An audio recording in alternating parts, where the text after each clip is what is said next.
What's up, family? Man, it's freezing out here. It's like 31 degrees or something, and all I have on is a shirt and this hoodie. Man, it's the cold that hits your bones, you know what I mean? Stay with them, we're gonna go somewhere. First and foremost, man, Daniel, I appreciate, that donation yesterday. If you're watching this video, please email me. I think it's Daniel Dorr. I don't know if I'm pronouncing your name right. I truly appreciate that donation. Man, hit me up on Instagram or Messenger or email. Man, I'd like to send you something just as a thank you for your contribution. You know what I mean? I truly appreciate that. Family, talking about how cold, man, you ever walked outside and man, the cold just hit you to the bones and you're like, oh, hell nah. You know what I mean? It's too cold for this. You know what I mean? Man, stay with me. Because what we're going to talk about today is probably going to shake you, a lot of you, just like that cold hits you. You know what I mean? And what I mean by that, what we're going to talk about today is probably going to rattle some of you. It's probably going to piss some of you off. It's probably going to grab some of you by the throat and shake you around a little bit. You know what I mean? Because it's totally different perspective what we're talking about today. You know what I mean? Totally different perspective. This is deeper level stuff. Deeper level. A lot of you know that, my father murdered my mom right in front of me, when I was 2 years old. Stabbed her, I believe they say, like 49 times. My father and I have never had a great relationship, I think it's 2018. First time that he told me that he was proud of me. You know what I mean? And that's the year he passed away.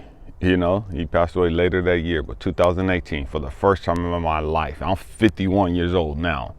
2018, I was what?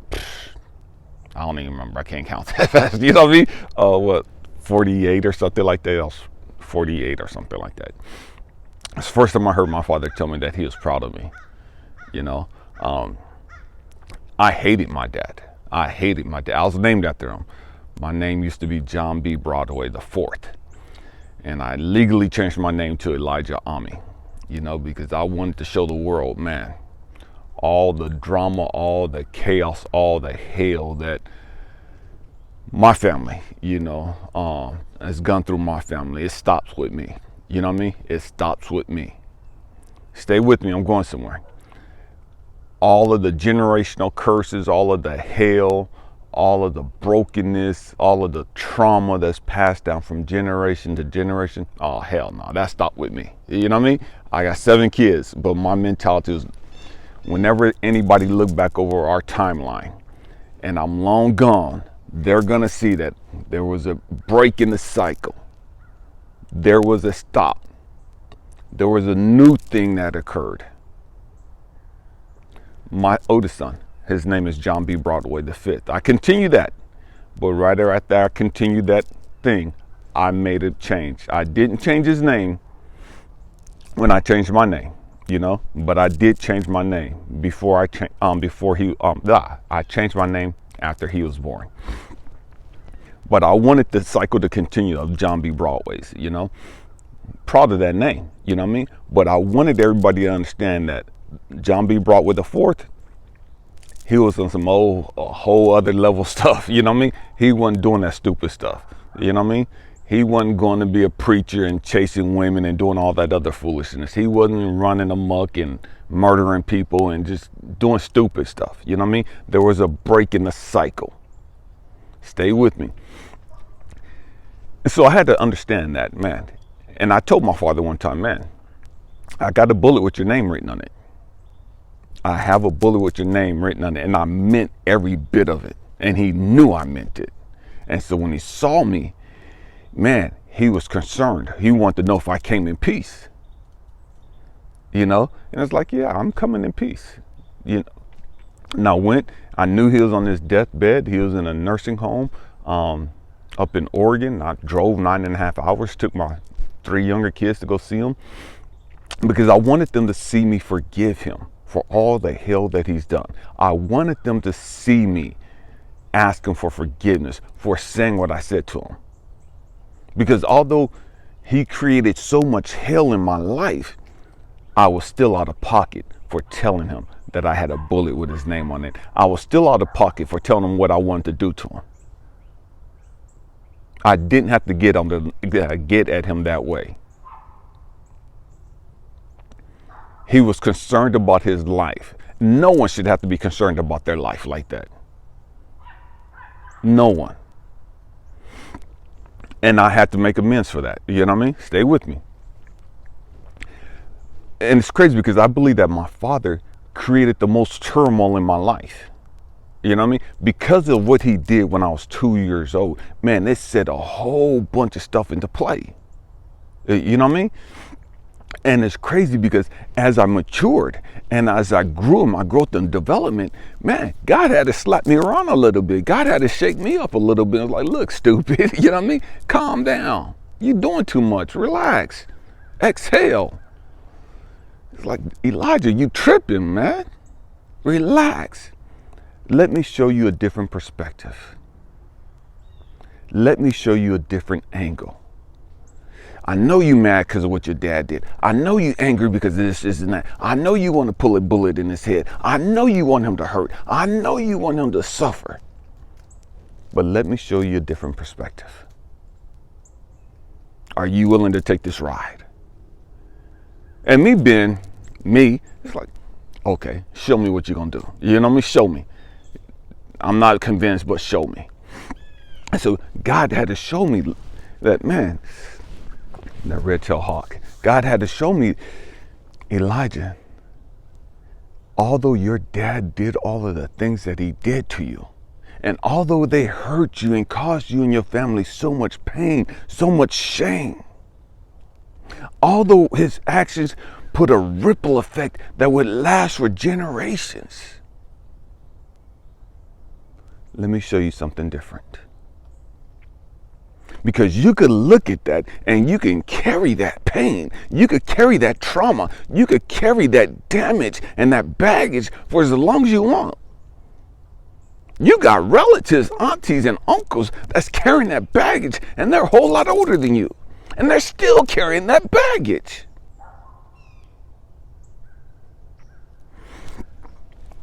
Let me show you a different perspective.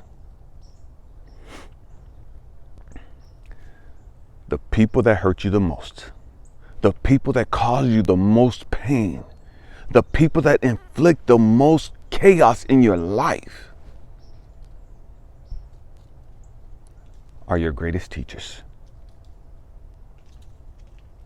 Are your greatest teachers. They are your greatest cheerleaders.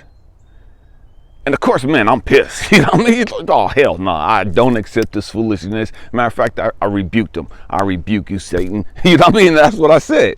You know, I rebuked this. Hell no. Because I couldn't understand that. I didn't want to accept that. Because I saw my dad as this villain my whole life. I saw my dad, you know, because again, I grew up and every other weekend we had to travel up and down California to all the prisons because his dumb ass, you know, constantly fighting because he was BGF and just doing stupid stuff, you know. In the 70s, there's a lot of prison wars going on, you know what I mean? And he was doing a whole bunch of stupid stuff, you know, and it is what it is. And so our weekends, every other weekend, was going to visit him wherever he was at, you know what I mean? And so I felt like I missed out on so much, you know, missed out on my mom and just everything. And so, man, I couldn't see my dad as a teacher. I couldn't see my dad as somebody that truly, genuinely cared about me. I couldn't see my dad as somebody that loved me and that wanted to see me grow and develop. Ain't no way in the world I can see that. How do you get all that positivity? How do you get all that love? How do you get all that compassion out of the hell that he created? And I'm like talking to God and I'm asking God all this. It's like, this bastard ain't never even apologized. He's never even said he was sorry for what he did. He's, to this day, he's still justified. And I'm supposed to just be like, oh, give him a pat on the back and like, good job. No. You doing too much, God asking me to forgive him. You know what I mean? That's going out on a limb. But now you're asking me to see him totally different? I forgave him. I drove 9.5 hours up here to see him. And now you're telling me, man, I got to go more? I got to do more? And I have to see him different?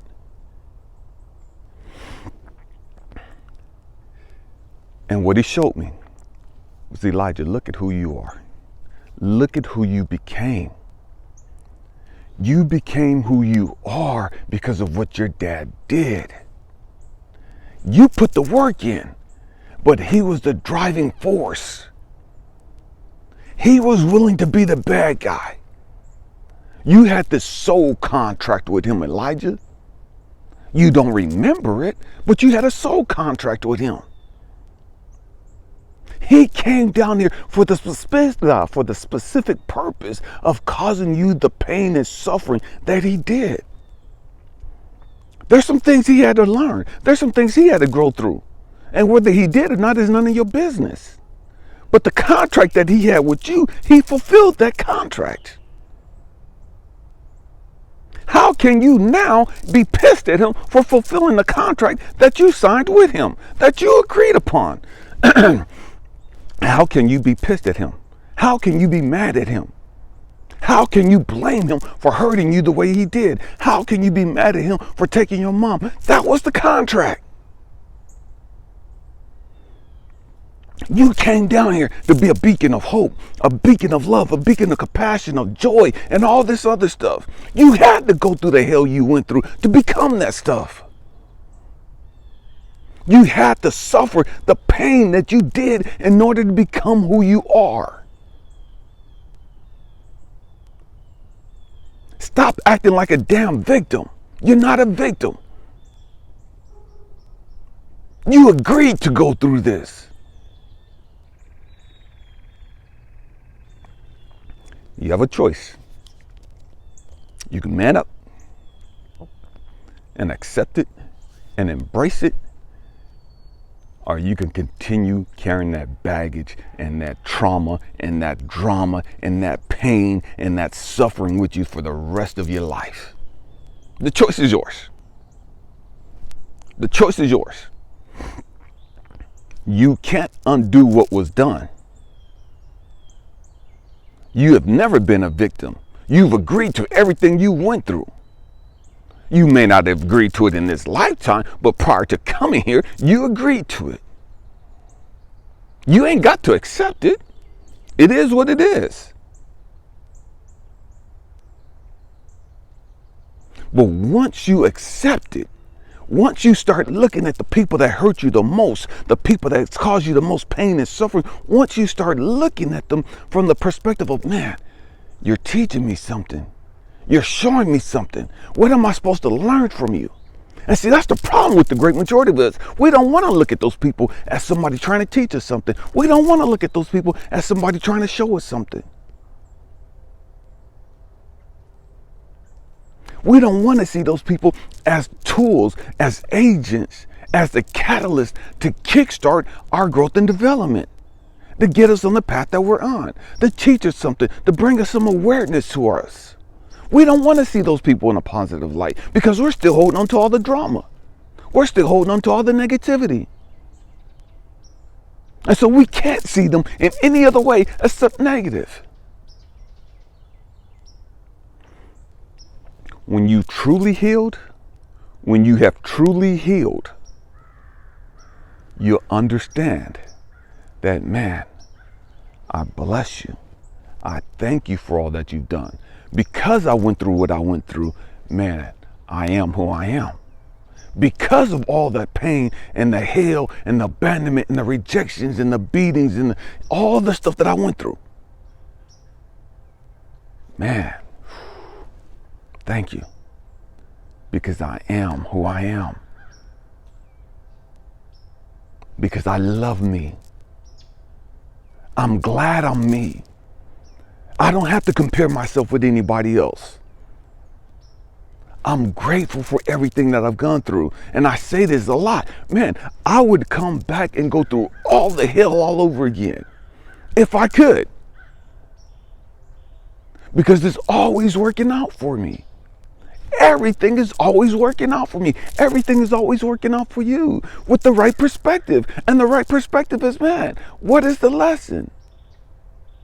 How can I grow from this? What am I supposed to learn from this? How can I take what I've learned? How can I take what I've experienced and be a blessing to humanity? How can I take what I've learned? How can I take my experiences and share those with the world? To give them hope, to inspire them, to motivate them, to challenge them.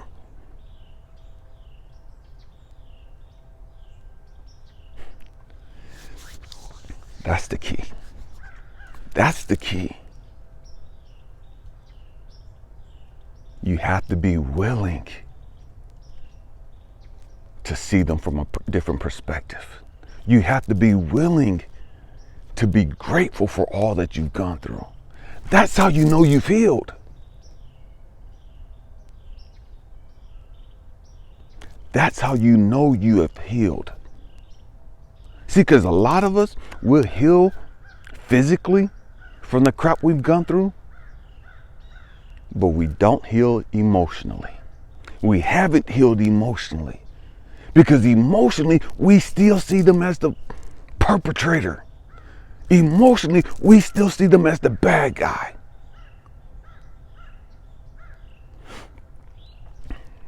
It is what it is. It is what it is. And I'm speaking to you not from somebody that hasn't gone through anything. I've gone through some things. You know what I mean? I've been molested as a 6-year-old kid by Christian people, Christian guys. You know what I mean? I've been through some things. I've had an uncle beat the snot out of me. You know what I mean? Beat the dog mess out of me. I've been through some things. But we have to sit back and say, what's the lesson? How can I grow from this? And when I grow from this, man, how can I not be grateful? How can I not be thankful for the lesson? How can I not be thankful for the experience? Because you wouldn't know what you know if you didn't go through what you went through. Had you not had those experiences, you wouldn't have the knowledge and wisdom and insight you do.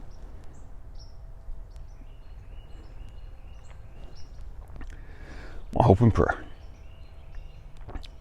is that you let go of that negative way of thinking. You let go of all of that drama and trauma. You have to let it go, family. You have to let it go in order to be able to get your wings and fly. You have to stop being a victim. And so many of us, we've been a victim our whole life. We don't know any other way how to be. That's all we know. Because that's all we want to know.